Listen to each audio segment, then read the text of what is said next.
Now coming to the crux of this session, and that is about clinical audit and a practical approach. And this would be delivered by Professor Irfan Waheed, who is a renowned pediatrician in University of Child Health, and is a member of Provincial Technical Working Group on Newborn Care for Government of Punjab. So Professor Irfan Waheed.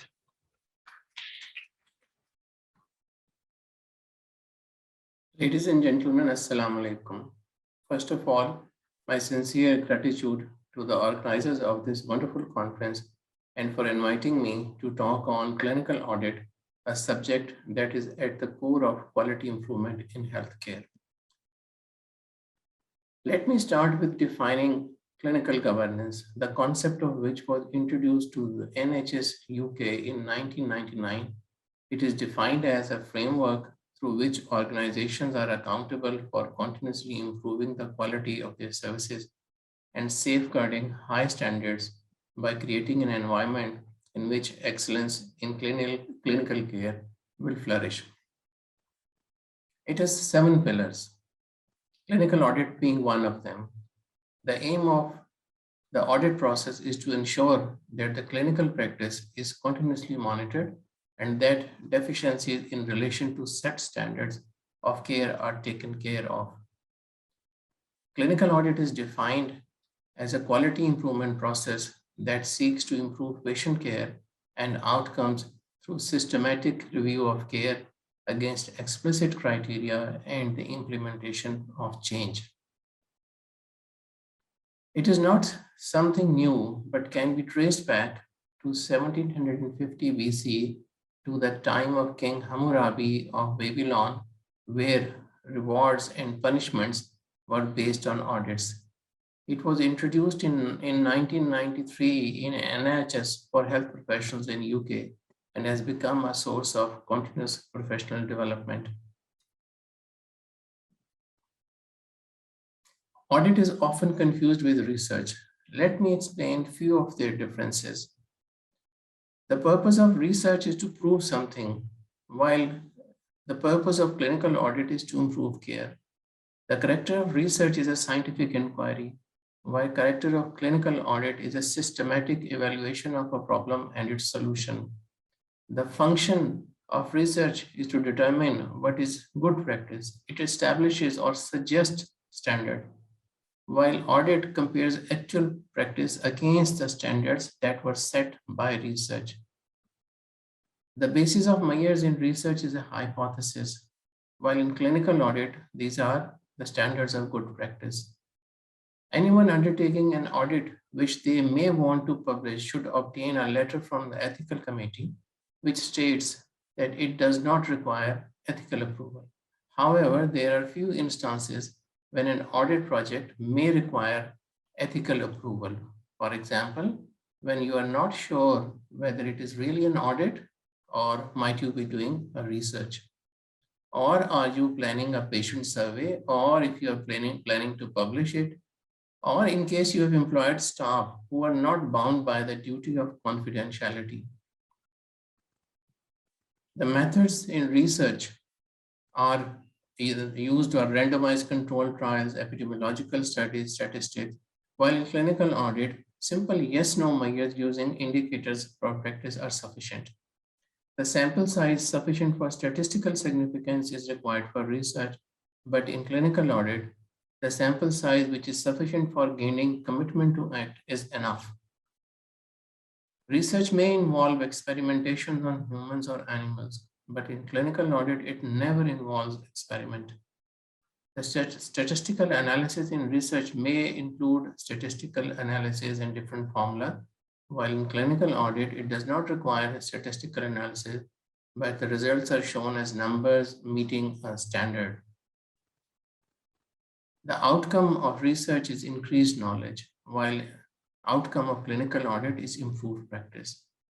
Research influences findings, activities of clinical practice as a whole, while in clinical audit, the findings influence activities of local clinicians and teams. In research, the results are generalizable and hence publishable, while in clinical audit, the results are only relevant within a local setting. In a nutshell, research is concerned with discovering the right thing to do, audit with ensuring that it is done right. So let's take an example. The research might ask, what is the most effective way of treating pressure sores? But the audit would then ask, how are we treating pressure sores and how does this compare with accepted best practice? However, there are certain similarities between a research and clinical audit. Audit and research, they involve answering a specific question relating to quality of care. Both can be carried out either prospectively or retrospectively. Both involve careful sampling, questionnaire design, and analysis of findings. Both activities should be professionally led. At this moment, I would like to clarify some certain more terms. For example, survey. Research and audits are sometimes confused with surveys. A survey is used to find out how many incidences of a particular event they occur. They show what the current practice is. They do not tell you what should happen, why something should happen, or how far away from best practice this current practice is. Let's take an example of cars passing on main road in front of your building. How many cars are passing at a point is a survey. That is only their number. How many cars are passing against how many should pass, that is certain standard, that's an audit. How many cars can pass, that is its standard capacity, that is determined by research. So there are differences between survey, research, and clinical audit. When in doubt, we should ask 3 questions. Is the purpose of the proposed project to try to improve the quality of patient care in the local setting? Will the project involve measuring practice against locally or nationally agreed standards? Does the project involve anything being done to patients which should not have been part of their normal routine? Then if the answer to first and second are yes, and to the third is no, it's a clinical audit. That's an easy way to determine differences. There are 3 types of audit. Generally managerial, financial, clinical. Most of us, they are familiar with financial audit, but not clinical audits. Please note that clinical audits are not just breakdown of figures. That is number of biopsies done, number of deaths from XYZ condition. That's not an audit. In audit, you have to compare your routine with a standard. That's a must. There are steps of audit, certain steps, which I will explain they are generally explained in the form of an audit cycle. You have to identify a topic, an issue, and then objectives are set, standards are determined, current practice is assessed, that practice is compared against standards, recommendations are made, implemented, changes are implemented, and the process is re-audited to measure the changes. I will explain each one by one. So first is identification of topic. Any topic, whether local or patient identified concern, can be chosen, but must have standards or guidelines against which the practice will be measured. If there are no standards set in relation to the topic chosen, then audit cannot be performed.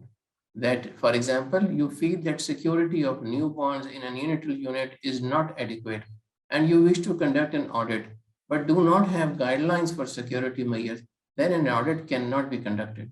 In that case, first you need to develop guidelines through research and then measure your practice against those guidelines, which is then audit. In summary, without availability of standards, an audit cannot be done. After identification of topics, certain aims and objectives they are set. The terms aim and objective, though used interchangeably, technically they are different. Aims point to the reason of doing an audit, while objectives, they demonstrate the aspect of service or delivery of care to be audited. Verbs such as determine, ensure, or assess, they are commonly used in setting objective. These verbs, they convey the intention to measure the current practice and hence identify where improvement may be needed. It is important to make objectives clear and unambiguous. Then, to conduct a successful audit, a support from all those who are involved is needed. For example, administration, doctors, nurses, a ward clerk, an audit department, and ward attendants, whosoever are involved in all of them, they must help and support. Then the standards of care can be found through search of literature, or local consensus statements can be made based on local routines and related evidence. After that, methodology is planned. As I explained earlier, IRB or ethical committee, there needs to be informed and permission required only in conditions which I mentioned earlier. The information for the audit, they can be had from case notes or computer systems or designed questionnaires. An audit can be current prospectively or retrospectively, it doesn't matter. Either way, it works. Audit tools mean collecting and recording of the data that is required to meet the aims and objectives. They can be in the form of forms, performers, questionnaires, or computer software, and they are required for collecting the data. After that, the data is collected and analyzed more or less similar as in research. The audit team, it collects the data. Confidentiality must be maintained. Sample size, duration, inclusion and exclusion criteria, all should be mentioned. The analysis, what analysis they are doing through computer, calculator, or finger counting, all of them are acceptable. The reports are made in the form of percentages, average, ratios, graphs, charts, or table. You do not need a statistical significance or the formula. And then the results, they are reviewed against the standards.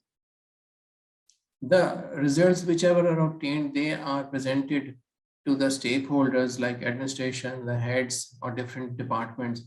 Suggestions are also given how to make the system better. And this has to be agreed by all of them. And that's called an action plan. What needs to be done? An action plan, which is based on the results and suggestions, give very clear instruction what needs to be done to remove or reduce the problem that will lead to improvement in quality of service. Give very clearly who will do, what will be done, and when it will be done. Should be clear timeline. Give a time frame to re-audit also, whether you are doing it after 6 months or a year or later, that should also be done. The results are disseminated through presentations, reports, publication, putting notice boards on, putting the results on notice boards, etc., where all of them can see and benefit from them. A re-audit is to determine whether agreed changes have been made, or to identify the effectiveness of these changes by comparing the results of re-audit with those of the initial audit. And it has to be done after a period that was specified while charting out the methodology of audit. Now, after this, let's take an example of an audit and how the whole process is done. The topic for example, let's take is the neonatal sepsis. The audit question which must be presented before whole of the process is that the consultants, they feel that sepsis is being overdiagnosed. Therefore, an audit is planned to find how are we diagnosing neonatal sepsis and does it compare with the standards? The aim is to measure the local routine of diagnosing neonatal sepsis against the existing standard or guideline. Objective is to ensure that the standards are being met that shall ultimately lead to improved patient care. All of the objectives of all the audits ultimately is to improve patient care. A team is constituted, let's say, number one, a consultant, Dr. Irfan. His duty is to search and compile the standards from literature. A senior registrar, Dr. Rabia, will supervise and analyze the data. Four medical officers, they will collect the data on the audit tool. And the ward clerk, Mr. Zulfikar, will feed the data into computer. The search standards, those were found by Dr. Irfan, are for diagnosing neonatal sepsis are clinical signs and symptoms of infection with a positive blood culture or a positive PCR that will be proven sepsis, or when in case if the blood culture is negative, at least two abnormal lab tests, or clinical sign and symptoms of infection along with leukocytis or leukopenia or IT ratio of more than 0.2% or raised CRP or IL-6 or 8 level. If they are raised in, then these are the standards. Only in these cases will the baby be labeled as sepsis. A methodology was planned in which all the information will be found from case notes, and it will be a prospective audit. This is the sample of an audit tool, a performer that was designed with all the necessary figures, and that will be filled by the four medical officers.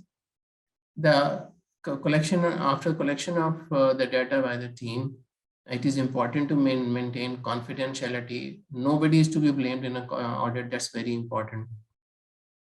The sample size we thought was 500 cases would be enough, and according to the admission rate, we would complete it in 2 months.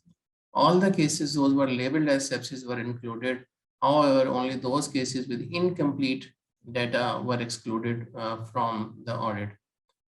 The data that will be collected will be analyzed using software SPSS version 19, and the reports will be generated in the form of percentages, graphs, and tables. This is the sample of the data that was filled in audit tool. The results showed the total 500 babies were included, and clinically indicative of them are 60, leukopenia and leukocytes only in 20%, and so on other. When we checked, the standards were met in only 25% of cases. And we inferred that there is a deficiency in following the guidelines for diagnosis of sepsis. It was suggested that system to be made to ensure that guidelines are understood and followed, and based on this, the action plan will be derived. This is a graphical representation of data. We can present it either in numbers or graphs or tables, whatever you like. The action plan that was made on the basis of the results was that it was the responsibility of Dr. Irfan to educate the doctors about sepsis in the ward class in next week. Timeline needs to be given. Dr. Rabia will ensure that the guidelines about diagnosis and management of sepsis are placed in unit guideline folder within next 3 days. All consultants and senior registrar to cross-check the diagnosis, and etc. etc. These medical officers, ward clerk, everybody has a duty to do in action plan so that the results and the patient care can be improved.